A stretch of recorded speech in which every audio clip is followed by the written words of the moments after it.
Hello friends, today we have come with some of the questions of BLI 222 of Unit 1. देखिए जो इतने भी हमारे क्वेश्चंस हैं यहाँ पर फिलअप के फॉर्म में हैं, but these questions can come in the format of MCQ और या दूसरे फॉर्मेट भी हो सकते हैं कि जैसे ट्रू फॉल्स फॉर्मेट हो गया या फिर आपका मैचिंग, इस टाइप से भी क्वेश्चन बन सकते हैं. बट आपको ध्यान से देखना है कि हर क्वेश्चन का मीनिंग क्या है और उसका बेस्ट सूटेबल आंसर क्या हो सकता है. So let us start. First, broadly information sources are categorized into dash and dash sources. तो जो इन्फॉर्मेशन सोर्सेज हैं उनकी कितनी कैटेगरी बनाई गई है, यानी कि इन्फॉर्मेशन सोर्सेज को कितने पार्ट्स में डिवाइड किया गया है. तो इन्फॉर्मेशन सोर्सेज को दो पार्ट में डिवाइड किया गया है, documentary sources and non documentary sources. Second, bibliography of bibliographies is an example of dash source. तो बिब्लियोग्राफी ऑफ बिब्लियोग्राफीज किसका एग्जाम्पल है, आपको बताना है प्राइमरी सोर्स का, सेकेंडरी सोर्स का या फिर टर्शियरी सोर्स का.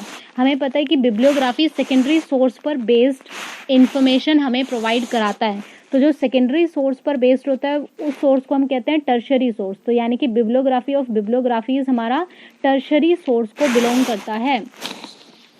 Next, bone and Smith categorised documents into dash categories. Bone and Smith ने जब कैटेगराइजेशन किया तो उन्होंने कितनी कैटेगरी बनाई थी? 3 कैटेगरी उन्होंने बनाई थी, primary, secondary and tertiary. Dash covered only scientific and technical literature in his categorization. Question number 3, जिन्होंने बोन एंड स्मिथ का पढ़ा होगा तो समझ जाएंगे कि 3-4 are connected. Dash covered only scientific and technical literature in his categorization. तो ऐसे कौन थे जिन्होंने केवल साइंटिफिक और टेक्निकल लिटरेचर को ही कवर किया था अपने कैटेगराइजेशन में, और उन्होंने किसी भी any place to dash sources और किसी प्रकार के सोर्सेज को, मतलब कौन से प्रकार के सोर्स को अपने कैटेगराइजेशन में जगह नहीं दी. तो ये बोन एंड स्मिथ ही थे ये, और उन्होंने साइंटिफिक और टेक्निकल लिटरेचर को अपने कैटेगराइजेशन में यूज किया था, और उन्होंने प्राइमरी, सेकेंडरी, टर्शियरी 3 कैटेगरी बनाई थी.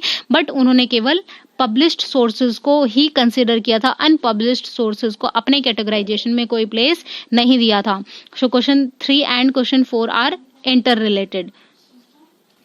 Now question number 5, categorization of document on the basis of recording media was done by. कि recording media के basis पर categorization किसने किया था? तो रंगनाथन का categorization तो I think सभी को याद होगा कि on the basis of recording media उन्होंने 2 टाइप के sources बनाए थे, एक conventional और दूसरा non conventional. recording media मतलब आप document को कैसे record कर रहे हो, पेपर मोड पे या फिर नॉन पेपर. जो हमारा पेपर मोड है उसे हम conventional कहते हैं, और जो हमारा नॉन पेपर है उसे हम नॉन conventional कहते हैं.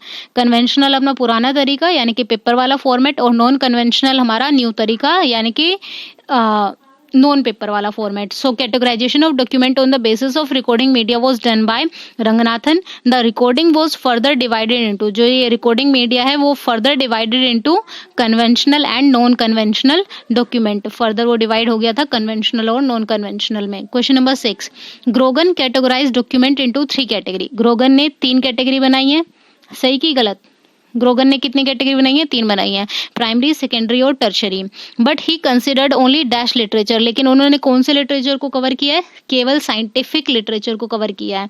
On the other hand he covered both published and dash. लेकिन बेशक उन्होंने साइंटिफिक लिटरेचर को कवर किया, बट उन्होंने पब्लिश्ड और उसके अनपब्लिश्ड दोनों ही सोर्सेज को अपने कैटेगराइजेशन में इंक्लूड किया है. तो थर्ड वाले का आंसर हो जाएगा अनपब्लिश्ड. 6 का दोबारा आंसर बताती हूँ. Grogan categorised document into 3 categories. Done. आप इस लाइन को इवन याद रखेंगे क्योंकि इसका भी MCQ बन सकता है कि ग्रोगन ने कितनी कैटेगरी बनाई थी? 3 कैटेगरी. और उन्होंने किसको कवर किया? केवल साइंटिफिक लिटरेचर को कवर किया. और पॉइंट नंबर 3, उन्होंने पब्लिश्ड और अनपब्लिश्ड सोर्सेज दोनों को ही अपने कैटेगराइजेशन में इंक्लूड किया था.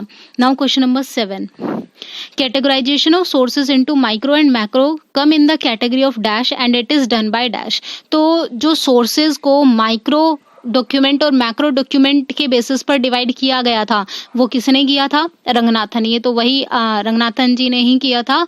कम इन द कैटेगरी, तो ये किस कैटेगरी में फॉल करते हैं? On the volume of thought content, है ना. जो वॉल्यूम ऑफ थॉट कंटेंट था वही फर्दर डिवाइड हुआ था माइक्रो और मैक्रो में. तो इसका फर्स्ट का आंसर हो जाएगा, एक बार दोबारा रीड करती हूँ. Categorization of sources into micro and macro come in the category of volume of thought content and it is done by Ranganathan. Humans, organizations and www can be termed as dash sources. तो humans हैं, organization है और world wide web है, इनको हम किस type के sources में डालते हैं? ये डॉक्यूमेंट्री हैं या नॉन डॉक्यूमेंट्री हैं? इस वाले का 8th वाला इजी है, आप इसका आंसर खुद सर्च करके कमेंट बॉक्स में बताइए. Thank you.